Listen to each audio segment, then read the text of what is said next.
최근 부동산 규제가 강해지면서 추가로 주택을 구매한다는 것 자체가 굉장히 부담스럽죠. 그럼에도 불구하고 요즘 핫한 상품, 오늘은 공시가격 1억 원 이하 주택에 대해 이야기해 볼게요.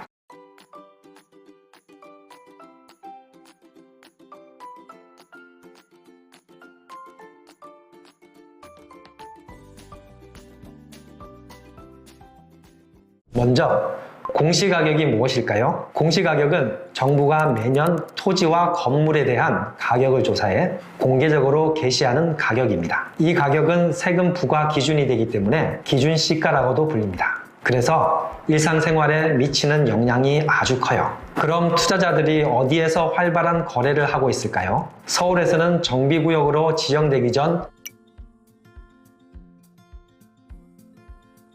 노후도가 심한 빌라에서, 지방에서는 전세가가 높거나 개발 호재가 있는 아파트를 중심으로 활발한 거래가 일어나고 있어요. 네이버 부동산을 통해 확인해 보겠습니다. 경기도 시흥시 월곶동에 있는 월곶 풍림아이원 2차 17평 아파트의 최근 5년간 실거래가 추이를 보죠. 2020년 8월부터 가격이 급격히 올라가는 것을 볼 수 있죠. 작년에 1억 5천만 원 정도에서 거래되던 아파트가 1년 사이 2억 5천만 원까지 가격이 올라갔어요.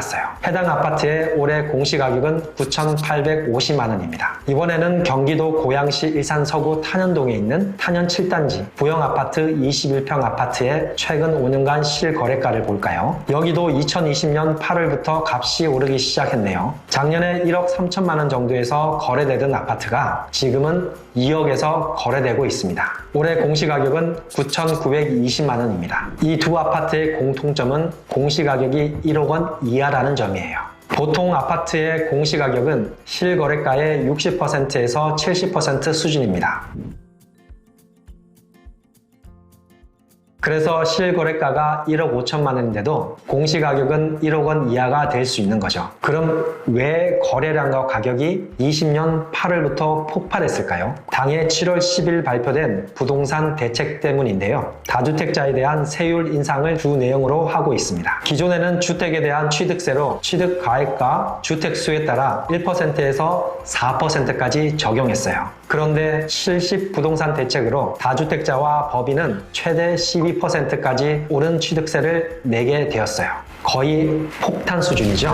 그런데 공시가격 1억 원 이하 주택은 취득세 중과 대상에서 제외되었어요. 투기 대상으로 보기 어렵고 주택시장 침체 지역을 배려한다는 이유로요. 그래서 표준세율이 적용되기 때문에 취득세 1%만 납부하면 됩니다. 공시가격 1억 원 이하 주택 10채를 사더라도 취득세는 한 채당 1%로 동일합니다. 단 정비구역으로 이미 지정된 지역이나 법인이 구입한 주택은 포함되지 않는다는 점 꼭 명심하세요. 지금부터 공시가격 1억 원 이하 주택을 짧게 저가주택이라고 부르겠습니다. 그런데 주택에 대한 세금은 살 때 내는 취득세만 있는 것이 아니라 팔 때 차익에 대해 부과하는 양도소득세도 있고 주택을 보유할 때 납부하는 재산세와 종합부동산세도 있잖아요. 그런데 많은 분들이 공시가격 1억 원 이하 주택은 모든 세금에서 주택수로 산정되지 않는다고 잘못 알고 계세요. 이제부터 귀 쫑긋하고 집중하세요. 양도세는 크게 세 가지 세율이 있습니다. 1주택자와 일시적 2주택자에게 주어지는 비과세 혜택과 과세 표준에 따라 6%에서 최대 45%까지 적용되는 일반세율, 그리고 다주택자와 단기 매매에 적용되는 중과세율이 있어요. 저가주택을 추가로 구매한 것 때문에 다른 주택의 비과세 혜택이 없어지는 경우라면 그런 투자는 해서는 안 됩니다.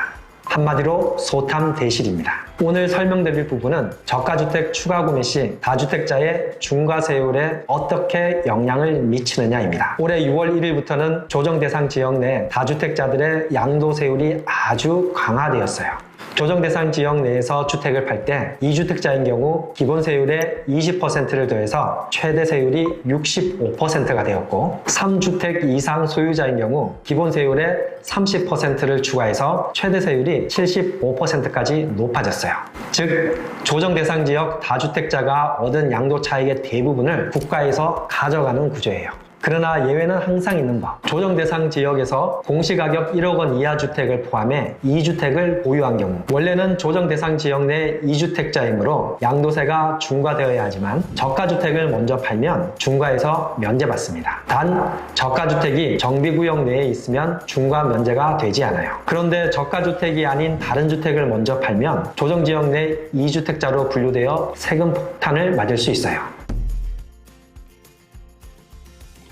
예를 들어 서울 강남구에 공시가격 15억 원 아파트를 보유한 사람이 부산광역시 해운대구에 있는 빌라를 공시가격 6천만 원에 구입하여 2년 후 공시가격 9천만 원에서 매도했을 경우 양도세 기본세율을 적용받게 되는 거죠. 하지만 강남구의 아파트를 먼저 매도하면 양도세 중과가 적용되니 조심하세요. 또 다른 예외 사항도 알려드릴게요. 양도세를 낼 때 주택수에 포함되지 않는 주택이 있어요. 첫째, 수도권, 광역시, 세종시 이외의 지역의 공시가격 3억 원 이하 주택과 둘째, 광역시의 군, 경기도의 읍면, 세종시의 읍면 지역의 공시가격 3억 원 이하 주택입니다. 예를 들면 서울의 1주택을 가지고 있는 사람이 경상남도 창원시 성산구에서 공시가격 1억 원 이하 주택을 추가로 구매한 경우입니다. 저가주택이므로 취득세는 기본세율 1%만 적용받을 거예요. 그리고 2년 보유 후 공시가격 2억 5천만 원에서 팔았다고 가정해보죠.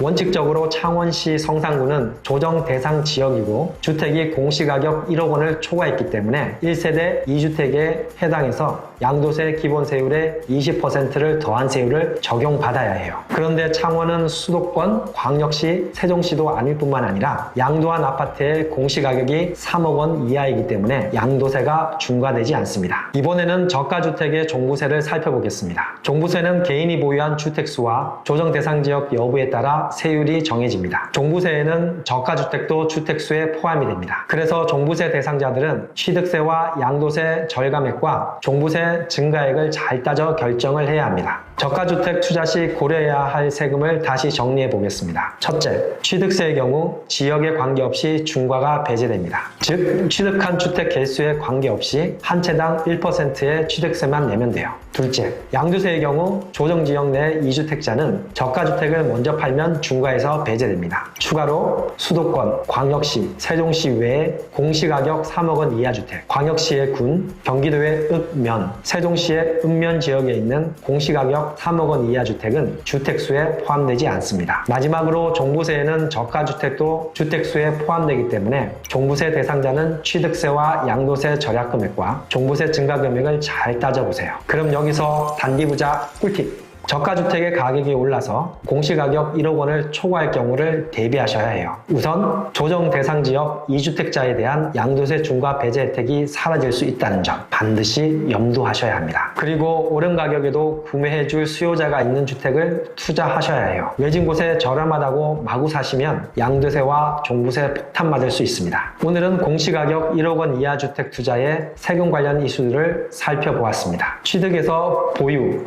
양도까지 모든 세금을 고려한 후 투자를 하셔야 실패하지 않겠죠? 저가주택은 현명하게 투자하면 분명히 좋은 틈새 상품이 될 수 있지만 잘못하면 몇 천만 원 절약하려다가 몇억 원 손해볼 수도 있다는 걸 아셔야 해요. 다음 영상도 신박한 상품으로 초대할게요. 단디부자 여러분, 현명한 투자 잊지 마세요.